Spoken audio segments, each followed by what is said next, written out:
Et vous nous dites, c'est qu'on n'arrose pas le sable, mais concentrons-nous sur nos atouts. Oui, mais la question, c'est c'est pas.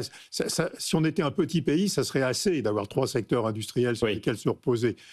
Dans un grand pays, d'un pays de 70 millions d'habitants, c'est pas beaucoup d'avoir 4 secteurs industriels dynamiques, quoi.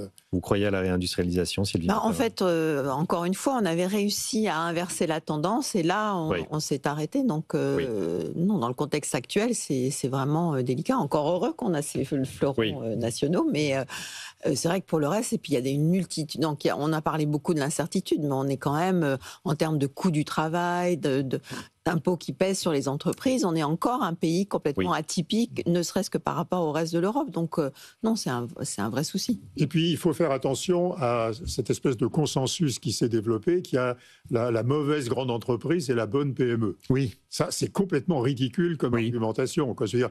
Et d'ailleurs, si on regarde les projets fiscaux du Rassemblement national, c'est de taxer plus les grands groupes et de pouvoir détaxer. L'impôt sur les PME ont des chiffres d'affaires qui viennent des grands groupes, quoi. Je veux dire, faire scinder l'économie en deux et faire ce conflit PME contre grands groupes, ça n'a absolument aucun sens économique, quoi. C'est bien de le rappeler. Je voudrais, allez, il nous reste 5-6 minutes qu'on voit un peu ensemble cette histoire de TVA, de recettes fiscales. La TVA, c'est quand même une des premières ressources de l'État, et pas que. La Sécu en bénéficie aussi, et les collectivités locales.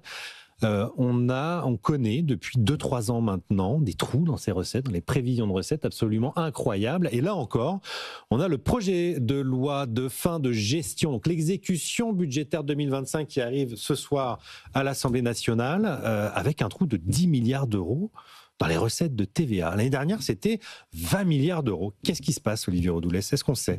On ne sait pas. En fait, il y a plusieurs hypothèses. Peut-être rappelons les chiffres, c'est que si on prend la croissance de ce qu'on pourrait appeler la base taxable, c'est-à-dire en prenant la consommation, l'investissement, même les consommations intermédiaires des entreprises, ça fait autour de 0,7-0,8% en volume. Oui. Et en fait, on a une baisse en valeur de moins 1,2% à périmètre constant. Et du coup, on consomme plus et il y a moins de rentrées. C'est énorme.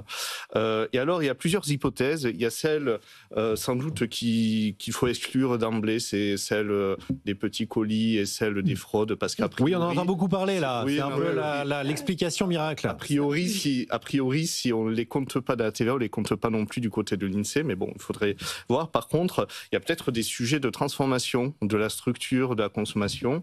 Il y a aussi des sujets peut-être bêtement comptables, c'est-à-dire en fait, on a peut-être eu beaucoup de remboursements de TVA qui auraient dû avoir lieu en 2024, qui ont été faits en 2025 et donc qui affectent... Enfin là, ça fait 3 ans que ça dure, 2023, 2024, 2025, non, mais sans doute, ça se chiffre en milliards. En fait, ça invite surtout à beaucoup de prudence avec les prévisions. Moi, je dis souvent, la meilleure prévision du monde ne peut donner que ce qu'elle a, et en fait, ça invite à beaucoup de prudence quand on fait des prévisions budgétaires, et donc à ne pas, plutôt qu'on a à l'avenir des bonnes surprises en matière de recettes ou de croissance, de les mettre de côté pour réduire la dette et le déficit, plutôt que d'en faire des baisses d'impôts ou des hausses de dépenses, ce qui a été un petit peu la politique budgétaire de la France au cours des 30 ou 40 dernières années. Patrick Artus, ces écarts-là entre prévisions et ce qui se passe réellement, c'est des choses qu'on a connues par le passé? Enfin, moi, ça me semble ça fait 3 considérable. Ans que ça dure, ça fait 3 ans que ça dure. Les dernières années, on a compris ex post. C'était un effet de structure de la demande. Il y avait beaucoup d'exportations et peu de demandes intérieures, et les exportations ne sont pas taxées à la TVA. Donc la direction du Trésor, maintenant, prend bien en compte la structure de la demande. Donc c'est plus cette explication-là qui vaut pour le déficit. Les petits colis, vous n'avez pas l'air convaincu non plus sur cette histoire de petits colis. Non, on ne sait pas. Enfin, je veux dire, honnêtement, soit il y a des gens qui ont découvert une fraude miraculeuse à la TVA, comme on avait la fraude au carbone, la fraude au marché carbone, la fraude au marché du carbone il y a quelques années. Soit c'est bizarre. Enfin, je veux dire, normalement, le gros effet du passé, c'était cet effet de structure de la demande. Il y avait beaucoup d'exportations et peu de demandes intérieures, ce qui est très mauvais pour les recettes de TVA. Mais enfin, maintenant, c'est pris en compte. Mais au-delà entre exportation et demande intérieure, il y a aussi un autre effet, sans doute, qui est le fait que, au sein de la consommation, les gens peuvent restructurer leurs demandes vers des taux réduits. Par exemple, on sait que l'alimentation, c'est plutôt à 5%. C'est l'une des explications de Bercy. Normalement, Bercy sait faire ça. Oui, mais peut-être pas en temps réel. Et par exemple, si on parle du secteur de la construction, ben, le neuf, c'est taxé de mémoire à 20%. La rénovation, c'est plutôt à 10%, voire en dessous. Et du coup, en fait, si on a plus de rénovation et moins de neuf, ben, du coup, ça change la structure. Est-ce que ça suffit à expliquer ce gap? Peut-être pas sûr. J'espère que la direction du Trésor sait faire ça. C'est regarder la structure de la consommation par taux de TVA, c'est regarder la structure de... En temps réel, je ne sais pas. Ce que j'entends là, c'est que c'est un peu la complexité aussi de la fiscalité française qui fait que c'est de plus en plus compliqué à prévoir. Il y a plein d'anomalies. Enfin, je veux dire, il y a des écarts. Regardez la restauration rapide versus les vrais restaurants. Enfin, je veux dire, il y a des écarts énormes de taxation de biens similaires, quoi. Je rappelle les chiffres quand même.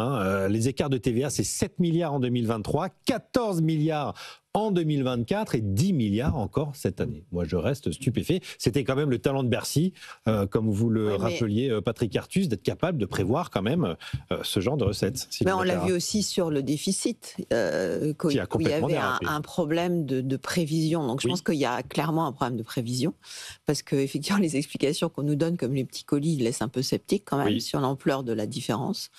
Et puis, je ne sais pas, peut-être qu'il y a eu une surestimation au moment de l'élaboration du budget des recettes de TVA.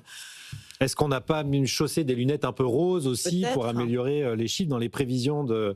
En fait, on est obligé d'essayer d'imaginer, parce que c'est vrai que c'est assez incompréhensible. Et ce qui est incompréhensible, c'est que c'est systématiquement dans le même sens et que maintenant, depuis 2 ou 3 ans, c'est quand même systématique. Est-ce qu'on est les seuls en Europe à avoir ce genre de problème? Je ne sais pas. Je ne sais pas. Je crois qu'il y a eu d'autres pays, en Allemagne notamment, où l'année dernière et l'année précédente, post-Covid, il y avait effectivement... le Covid, c'était quand même difficile d'imaginer. On a eu un excédent de recettes après le Covid. Et puis là, le sujet problème, c'est qu'on a 5 de déficit ou 5,4% de PIB de déficit. C'est-à-dire, si on avait 1% de déficit public, ou même si on avait un excédent budgétaire, la question ne se poserait pas forcément. Le problème, c'est qu'en fait, on annonce une réduction modeste du déficit et on va la rater parce qu'en fait, on se rend compte qu'au fond, on a surestimé les recettes. On n'a pas fait assez d'efforts. Alors, en même temps, Bercy maintient les 5,4% de déficit pour mais cette année, mais Amélie de Montchalin a fait des annonces assez inquiétantes sur le plus compliqué l'année prochaine. 2026. On est à 5% pour l'instant. Et probablement le déficit. D'ailleurs, les agences de rating chiffrent le déficit public de 2026 au même niveau que celui de 2025. Ce qui est quand même épouvantable, parce que si on a 50 milliards d'impôts en plus, et si on n'arrive pas à réduire le déficit public, alors là, on est très, très, très, très mal. En même temps, 80% des hausses d'impôts sont soit inconstitutionnelles, soit en contravention avec le droit international. Il y en a une augmentation de la charge de la dette de l'État qui est quand même très importante et qui pèse beaucoup. Il faut le rappeler. C'est 7 ou 8 milliards entre cette année. Mais pour 2025, on a eu aussi des bonnes nouvelles en matière fiscale. On a eu par exemple l'impôt sur le revenu qui est un peu mieux rentré que prévu. Il me semble qu'on a eu aussi des bonnes surprises en matière d'IS sous réserve du paiement de la taxe exceptionnelle d'année, donc du 5e acompte. Donc l'atteinte du 5,4 de déficit en 2025 n'est pas est très plausible, très réaliste. On prend toutes les bonnes nouvelles. Faire un petit peu moins. Cela étant, il y a eu de grosses annulations de crédit. Il y a eu 5 milliards d'annulations de crédit qui maintiennent le déficit à 5,4. Finalement, c'est un peu ça le moyen de réduire les dépenses, non? C'est que maintenant, on serre la vis à l'intérieur de l'année en cours. Les annulations de crédit, on ne peut pas faire ça tous les ans. On a un peu de marge de manœuvre, mais on ne peut pas accumuler sans arrêt. Bon.